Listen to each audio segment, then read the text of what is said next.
Welcome to our Christmas Advent Calendar tutorial. So we have made up a kit. I show you what's inside. So you're getting a Macawa Advent Calendar, which I thought was really nice this year.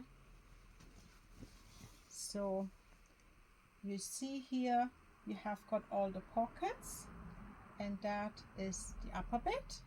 And I show you how to make this up.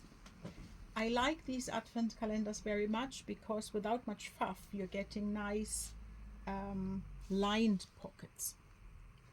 You get backing material, you get wadding for in between, you get the bias binding to finish everything off at the end, you get a bit of herringbone tape to make 3 tabs on the top with D-rings so you can hang it up, or you can use some sort of a branch from the garden to hang it on. And then we also give you a gold embroidery thread because we thought we should also incorporate a bit of hand embroidery onto this to really make it very pretty when it's finished. You're getting several things to sew on. You're getting trees and gingerbread men and bells and hearts and more hearts, so there will be plenty of choice. That's your D-rings, and then you get the thread because not everybody has that particular red in their drawers. For the under thread, because you're stitching through all the layers when you're stitching up the pockets, you can of course use the red because we never see behind the advent calendar. But if you have a green, you might as well stick a green in a bobbin, so green goes with green, but it's absolutely fine to use the red for everything. So let's get these decorations out the road so I can show you how to iron the advent calendar in their position to be sewn.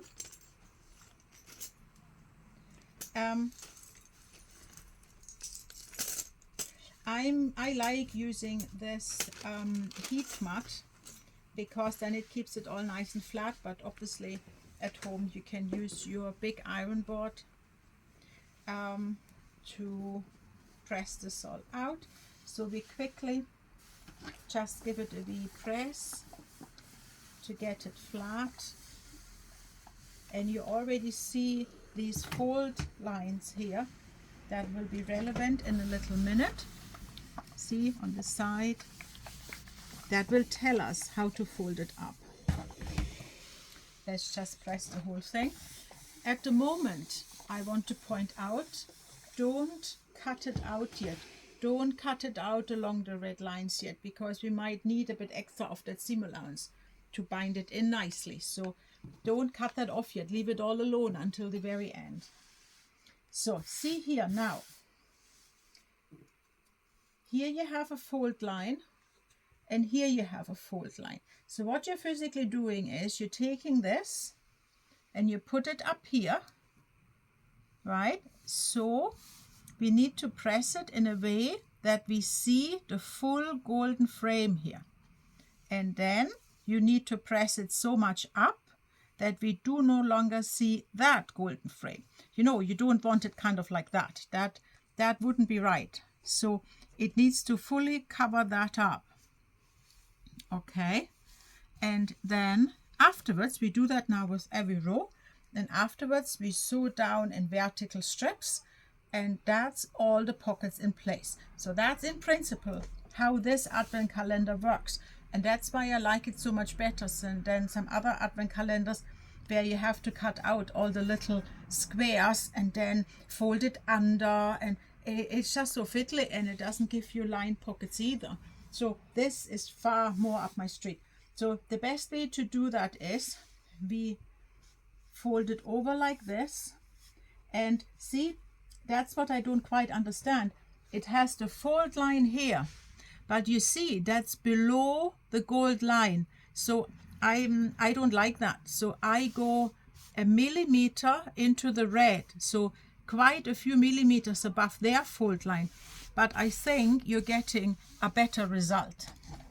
So let's press that down. So basically you don't want it like that, because then you have that gold line coming up. So that's not what you want, because that's gonna kind of look odd. Just a little bit beyond the gold. So maybe I have been overdoing it a bit. So let's go again. See, I just scratch it a bit up with my fingernails. That's a great way of moving fabric. So here we have that. And then we go to the next one. We do the same thing. We pinch it just above the letters. Then you come up and then you scratch it in place just above the gold. Don't ignore those fold lines. In my opinion, they are too low. So just so that we really see the full golden frame. I'm using a steam iron for that, and I'm using it just on the wool heat, just above the 2 dots. Yes, it is cotton, but if you go on 3 on full cotton, then sometimes the gold comes off because it's metallic. So then the gold comes off and straight after the dark green comes off. So be careful with that. A wool heat or just above wool heat is sufficient for most fabrics. You don't need to go all the way up. And a bit of steam. So here you go. We do that one. Scratch it a bit down. Make sure you see that 1 millimeter of red background above the golden frame. There, and a last one.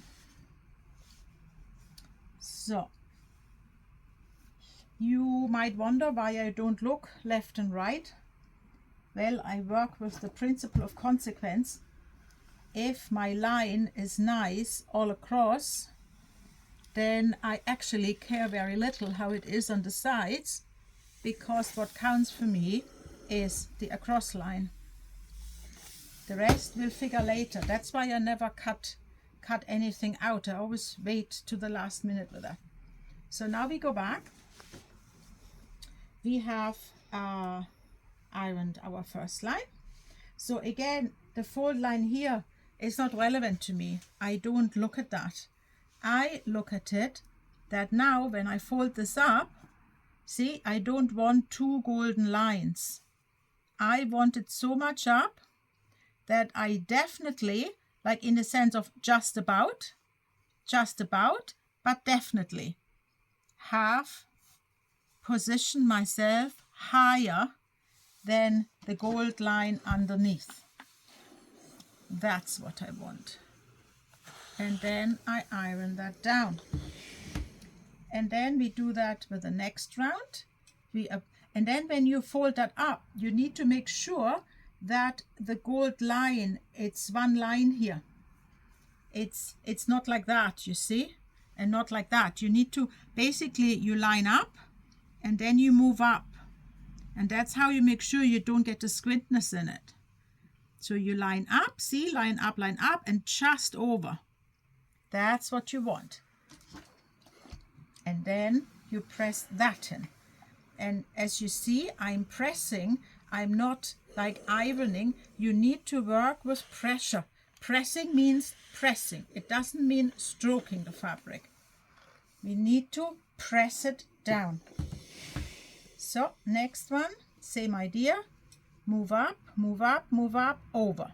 And then you stop. So obviously you also want the same distance here in between. So if your eyes think it looks right, then it will look right. If you feel you want to measure a bit, then by all means do so. I've actually just realized, look here, that is less than it is here. So I will just correct a bit, whilst I still can, and put that bit a bit further down here. That looks better. And then our last one comes up, and again just over. Make sure the gold all goes nice straight up, and make sure that distance here, the top one will be more, so don't pay attention to that. You need to look here, the 3 in between, that they more or less have the same distance. Ooh, that one is a bit high, we don't want that. So let's go a bit further down. So now the blind man on the horse will not see a millimeter somewhere, so I think we shall be satisfied with that. So that's how your advent calendar will look. Here you go. That's kind of the final size. And here is your V-line pockets, right? So now we have that all. So now you need to somehow get it off the surface, because when you pin, you need to pin it as flat as you can. You really don't want to pin into the iron board. Now look, whilst we're at it, this is higher here than that. So that is not good at all. So let me just quickly fix that. Thankfully my tables are work tables, so they are suited to take the heat. I'm less sure about your dining room table, but here we are. So now we have that. So what we need to do now is, now we need to pin our stitching lines. Okay, so our stitching lines, you now can see what you want to do. You could obviously stitch down here and stitch down there, but it's always hard to keep the two stitching lines really parallel. And if you are kind of sensitive in that regard, you will always look where you had a wobble and it will always annoy you. So I think we decide to do one stitching line in the middle. That also makes our pockets bigger, doesn't it? And I think we can do with a nice big pocket.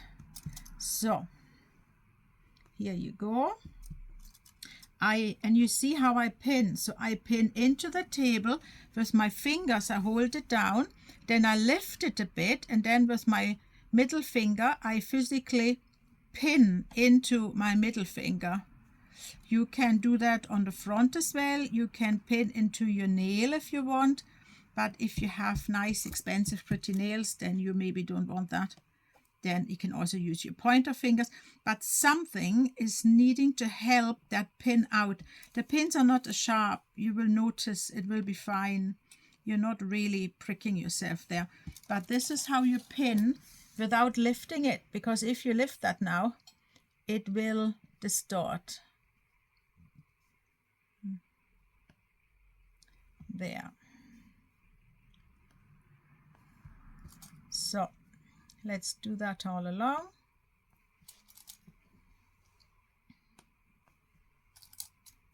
So I think I can give you a wee break and just finish the pinning. So, right, so now I've pinned everything. I have taken you with me to the machine. The bulb blew last night, so don't want to talk about that. For your machine, you would want to have a stronger needle in it, would say a 90.